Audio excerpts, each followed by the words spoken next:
So one of my most favourite exercises is the push-up, and I wanted to run through a couple of quick coaching tips for the push-up while Scout here hangs out with me today whilst I'm training.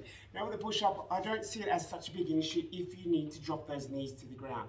What we don't want to see in either level of either knees on the ground or up is having those hips drop down to the ground first, and then again leading with your upper body, leaving those hips down in that position.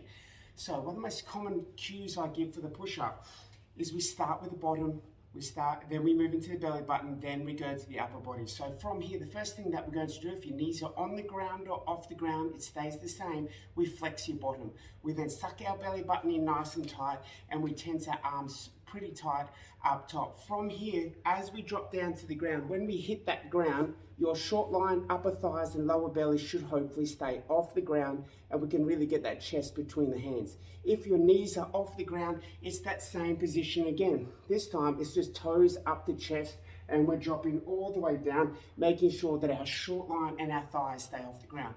What we don't want to see happen in either level is coming down with those hips first, and then pushing up and then trying to drag those hips up. That's going to place undue stress at that front part of that anterior delt, and it's not really good for that long-term shoulder health, nor is it fully embracing the context of pelvic floor and abdominal stability to maintain the strength in your upper body. So the first cue I'm going to give you is focus on squeezing your bottom and bringing your belly button in nice and tight for your push-up, and you should almost immediately notice a bit of a change in how you go.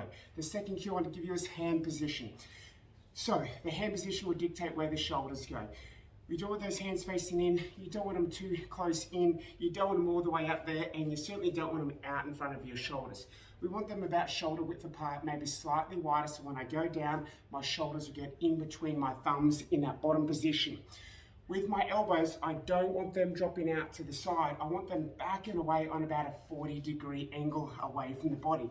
So if I was to drop down here, those elbows are out to the side. My fingers are straight ahead or slightly skewed out to the side, and I'm pushing those elbows back and away from the body, not letting them come on the body, and certainly not letting that chest drop down here. We want to get that chest out in between your hands. We want those elbows off the body, and then we want to lock out in that top position. And that's the final part of the push-up, that extra little bit at top. So don't just do your push-up coming down here through this range. We want to drive all the way up and then really drive through those shoulder blades so that it's rounded from shoulder to shoulder. It doesn't go shoulder, dip down between shoulder blade, and then up.